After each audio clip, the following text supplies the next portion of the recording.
Sun Devils leading Sun Devils. It's become a winning formula in Tempe. From ASU AD Graham Rossini to several head coaches across ASU's varsity sports. And that list includes Petra Pardi, who's assembled one of the best water polo teams in the nation.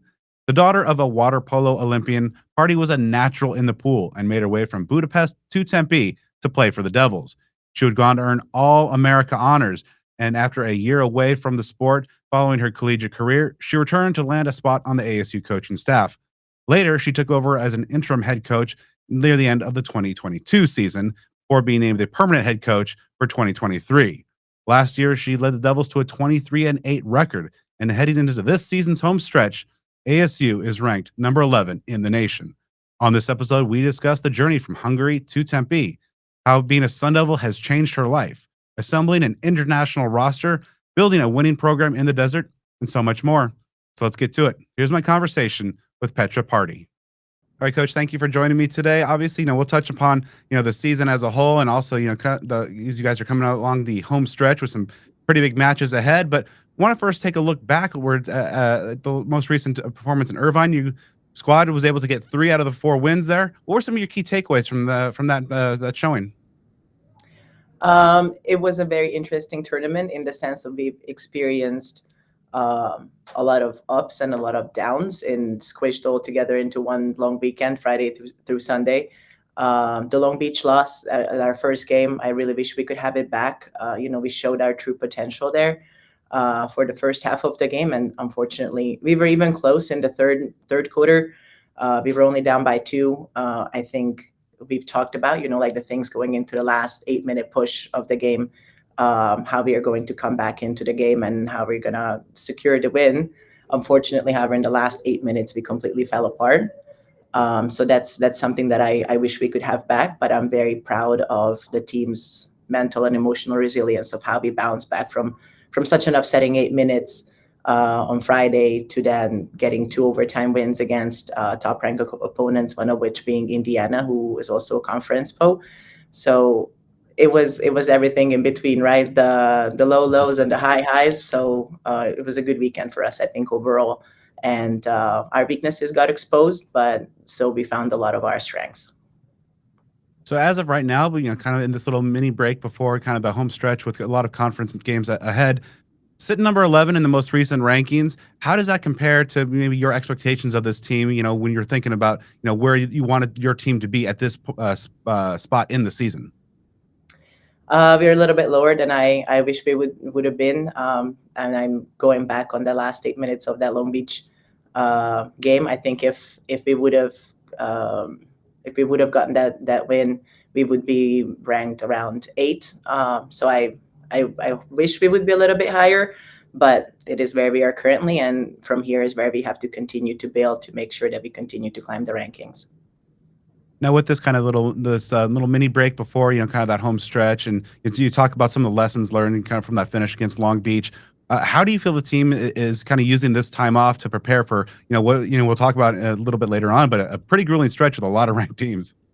It is going to be a grueling stretch, and I think the way that we talked about it is the best thing for us to do in this little mini break, as you said, is to focus on ourselves, and we watch a lot of video of ourselves, looking at our mistakes and working on fixing those mistakes. Obviously, not downplaying the fact that next weekend we're playing Stanford, who's number 1 in the country, and they are flying by. They flew by number 1, number 2, number 3, number 4 in the country.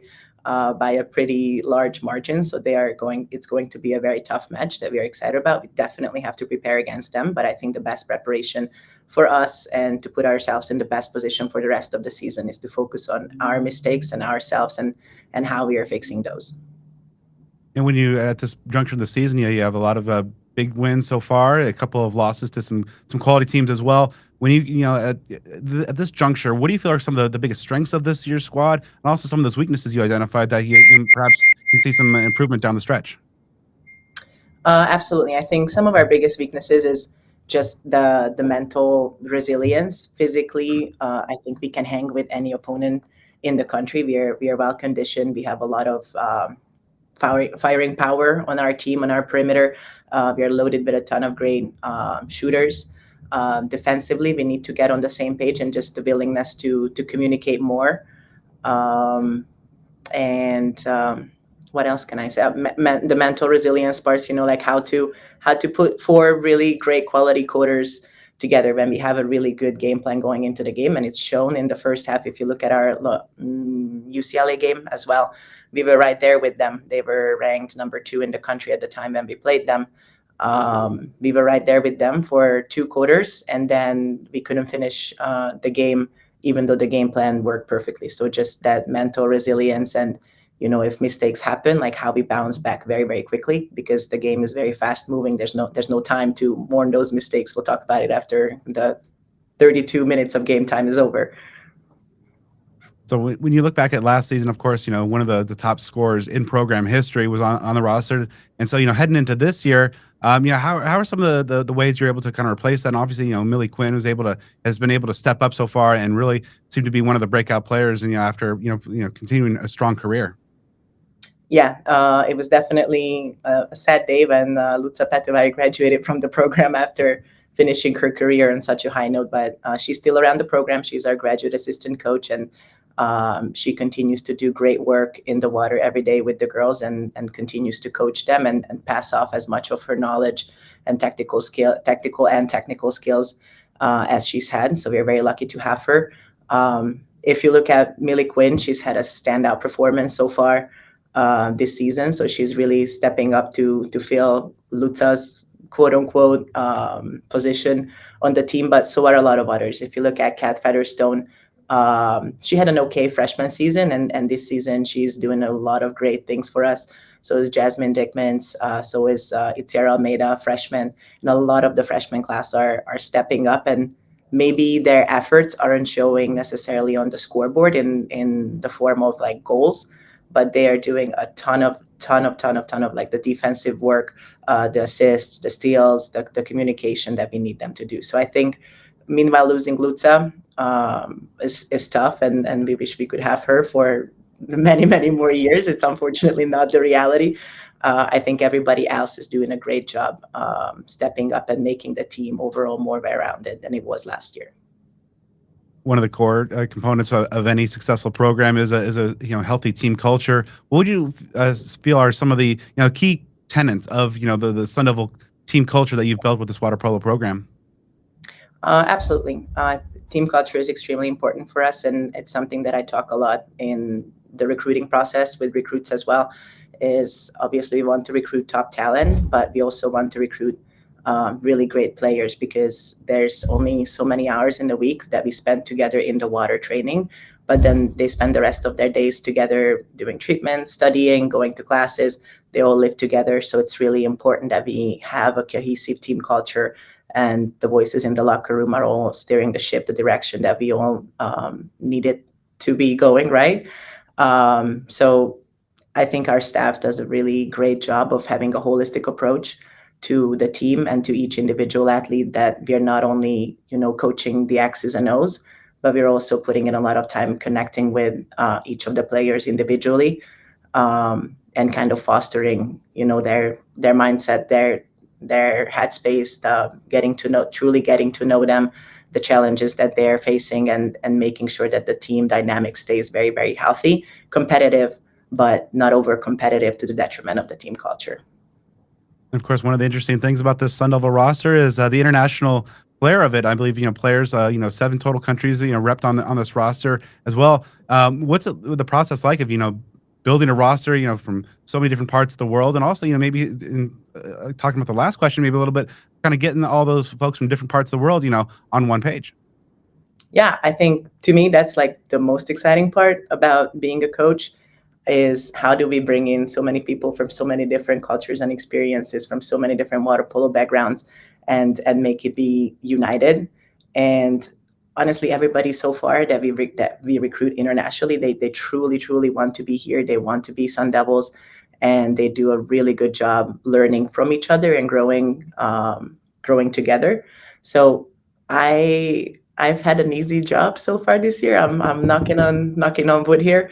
The kids have been awesome to work with, and they're, of course, mistakes come up and issues come up, but they're very good at staying open-minded to each other and receptive to feedback from each other as well, not only from us coaches, but from each other as well.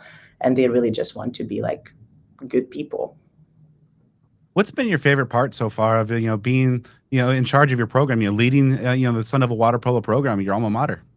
It's the biggest honor of my life, honestly, that I get to coach in the program that that I owe so much to, for not only for the sport but especially to Sun Devil Athletics and this environment. It's a very supportive, very competitive, very supportive environment. So I think everything that we do as a coaching staff, we want to reflect that and even emphasize that. What was my favorite moment this season specifically? Yeah, I mean, it's obviously a lot of high marks. What's been some of the favorite moments of the season so far? Favorite moments of the season, it definitely have to be our Hawaii trip. I mean, even like if it rains in Hawaii, at least it rains in Hawaii, right? Like you're in Hawaii in the rain. So anything honestly that happened in Hawaii was amazing. And in the fall we drove out to LMU for a full tournament. I know it's not like technically like season, but we drove out in preseason for a full tournament, and we drove minivans. So being locked up in the car with six of my players for 6 hours there and then 6 hours back, lots of great belly laughs. And I really got to know those girls very well and got to pick their brains. And it's just like the little things that happen outside of the pool where you truly get to see them as people. It's always the most fun part of the job for me. So I want to go back a little bit now and go back to your own origin story. How did you first get involved with the sport of water polo?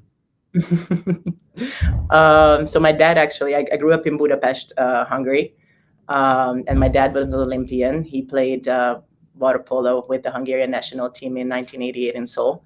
And I've always wanted to play water polo ever since I was little, but he was really against it.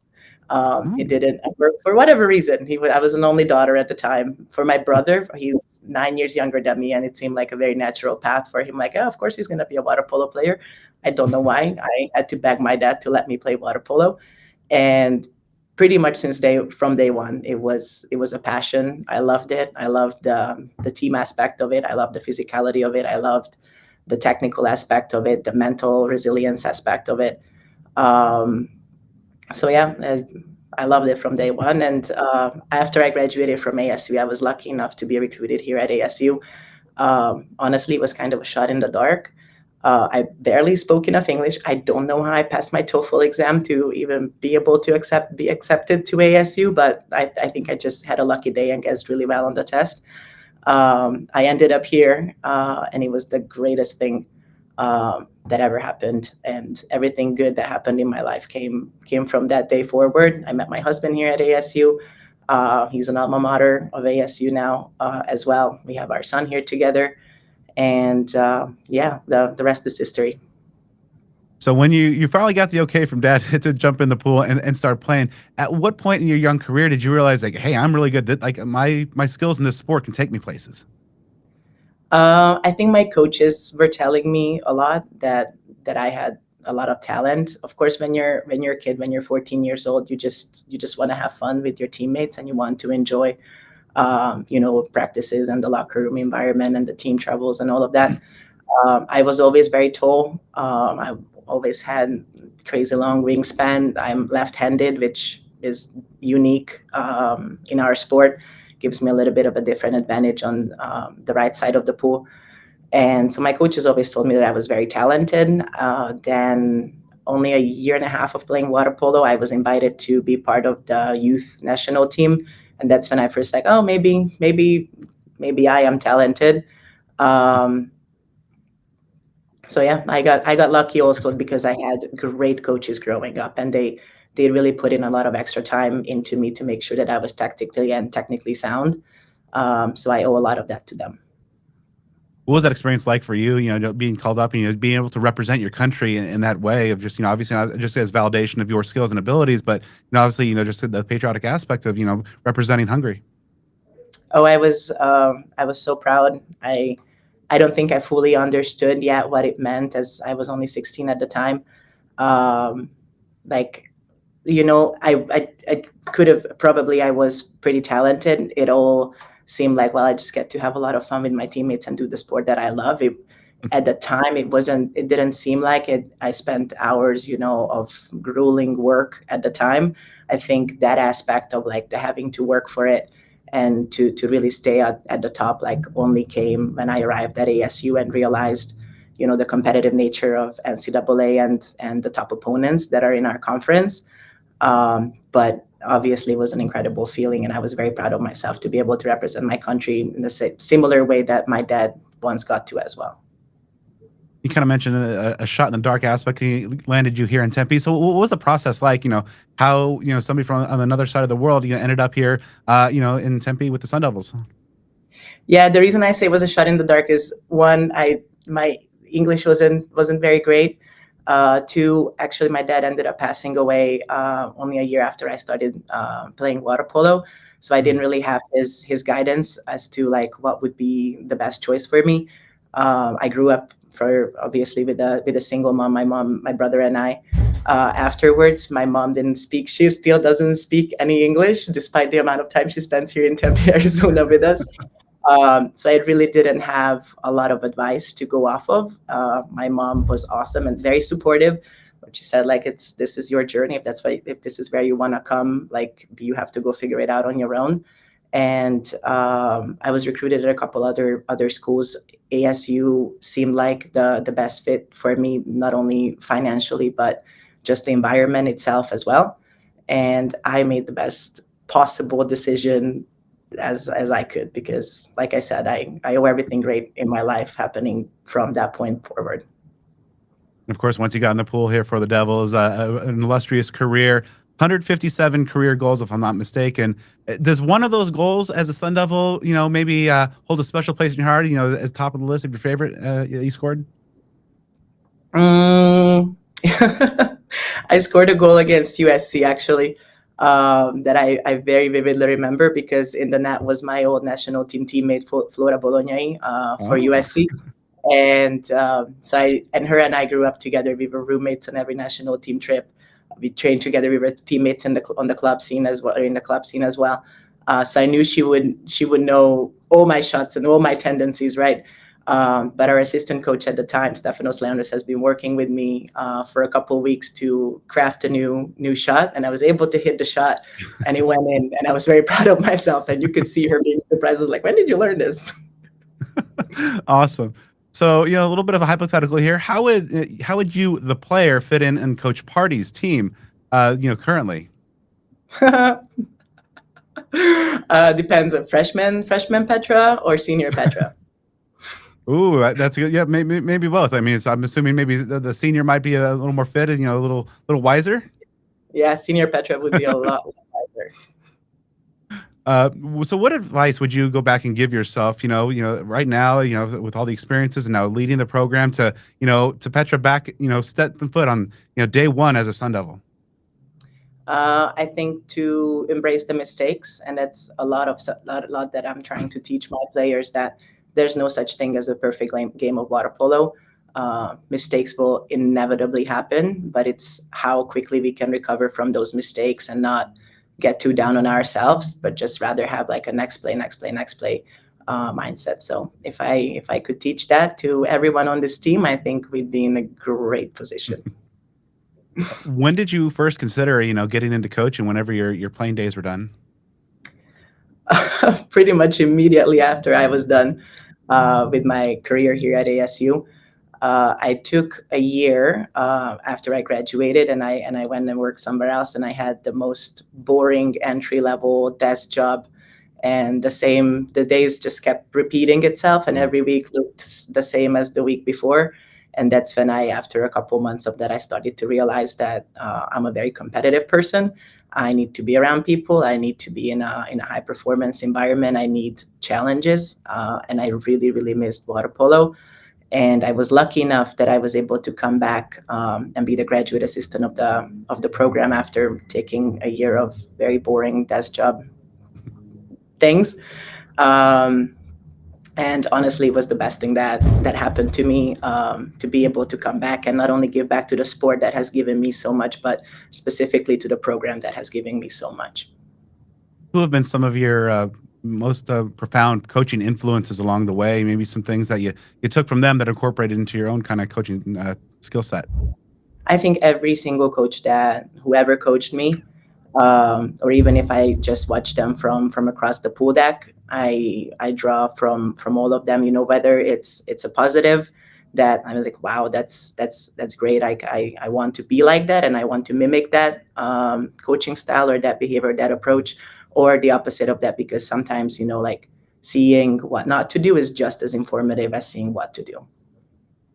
You're known for, being, very collaborative in your approach and as a head coach and taking a lot of input.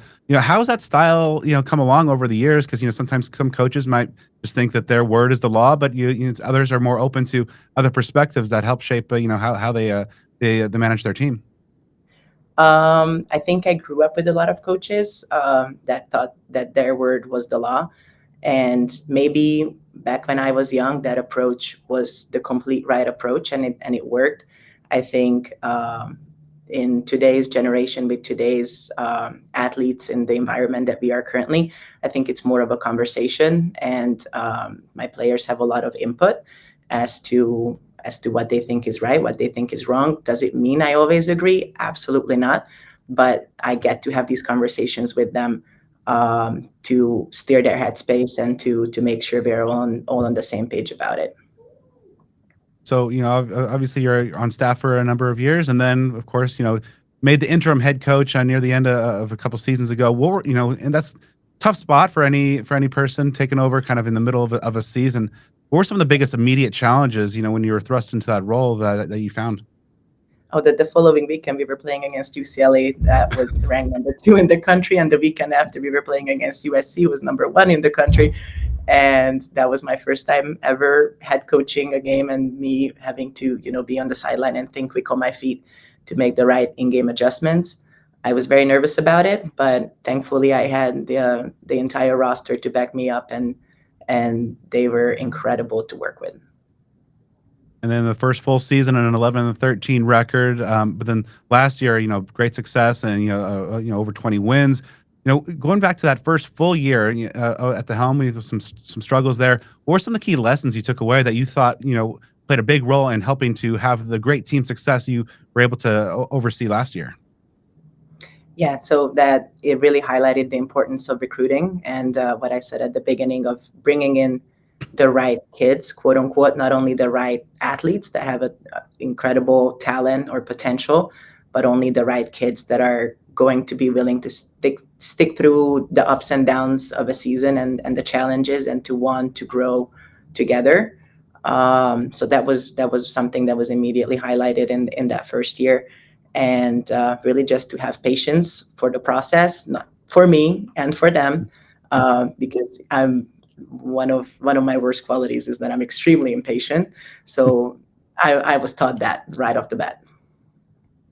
So you are one of a number of alums that are now coaching at Arizona State, and of course, the most recently, a new athletic director in Graham Rossini, also a Sun Devil alum in his own right. What in your time, working with Graham, what have you seen for him in terms of his, work towards, strengthening the water polo program, and just also having another Sun Devil, leading the entire athletic department?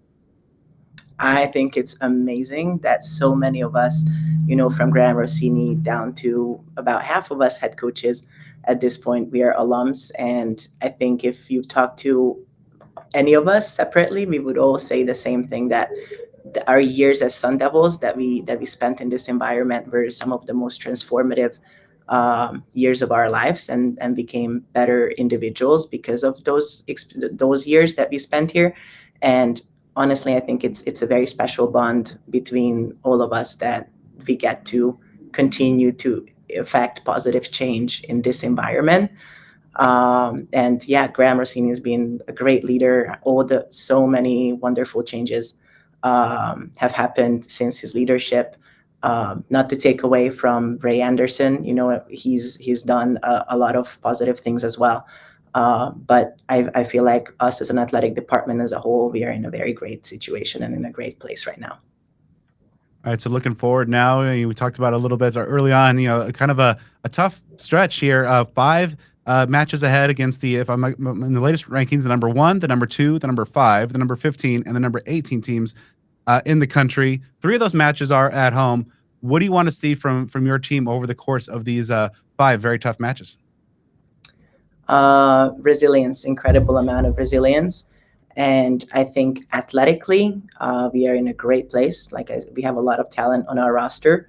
I'm very excited to see how we are able to build consistency, but consistency mostly in the mental approach of the game.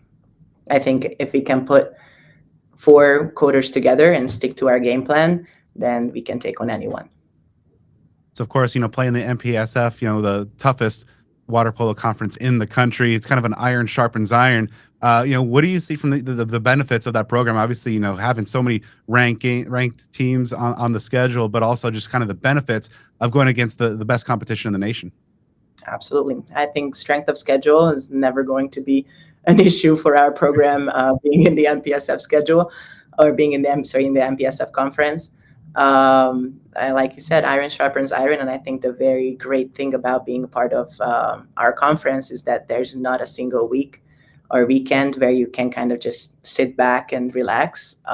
You always have to, whether it's Stanford, USC, UCLA, Cal, Indiana, San Jose, you always have to prepare to the best of your abilities, and it's always hours of video and breaking down your opponent, but then also reflecting on yourself from the previous weekend's games and just the continuous improvement. I think competition makes all of us better. It makes me a better coach. It makes each of my athletes be better athletes. And I think I wouldn't want to be part of any other conference.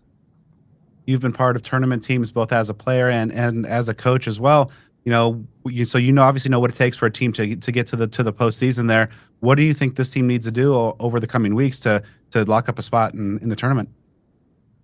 I'm same point. Honestly, the mental consistency is what we have to work on first and foremost. I truly believe that physically we have plenty of talent on the team, plenty of firing power. We have two of the best goalies in the country. I really believe that. So I think athletically we are in a great spot. How we put our mental game together to make sure that if there are mistakes, we quickly bounce back from them and able to refocus on next play. That's going to be the determinator of our success. Now, looking towards the future, as you continue to build this program into a more prominent position, what are some of the things that you're in kind of the long-term plan to continue to build Son of a Water Polo to be among the nation's elite? What are the plans? Yeah, what are some of the big things that you'd like to see, building for the future to continue to get Son of a Water Polo towards the nation's elite?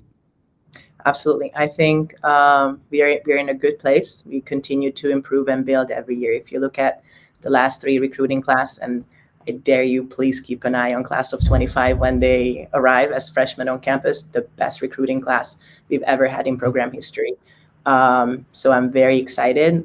I love to recruit. I love to get to know the kids. I love to, search the world map for top talent with a lot of potential. We have to continue to recruit well and invest well into the people and into each of those kids, that when they come here, they're not only seen, as an athlete and as a water polo player, but how do we develop them also as individuals outside of the water? Because water polo inevitably one day will end, and then what do they have to fall back on? Like things that they've learned here. As individuals, their academics that they take away from here to continue to make an impact in the world. Of course, there's a lot of Sun Devils out there, a lot of Sun Devil fans of various sports, perhaps. For any Sun Devil fans out there who might not be too familiar with the sport of water polo or the great things that you have going on in the program, what would you say to those fans to get them a little bit more familiar with the sport as a whole, but also to support a really good team out here in Tempe? I think they're missing out. Water polo is a dynamic sport. It's only 4 quarters, 8-minute quarters. So the game, even with the fouls and the stoppage of plays, it lasts about an hour. It's out in the sunshine. It's fairly, from a viewer perspective, I think it's a very, very enjoyable sport. And I encourage everyone to come check us out, because if you see one game, there's no way you're not going to want to come back for more. I'd like to thank Petra for taking the time to talk with me for this episode. I'd also like to thank Alyssa Musillo from ASU Media Relations. Make sure you are subscribed to Speak of the Devils on the podcast platform of your choice for more great sit-down series episodes all year long. Be sure to follow me on social media at bdenny29.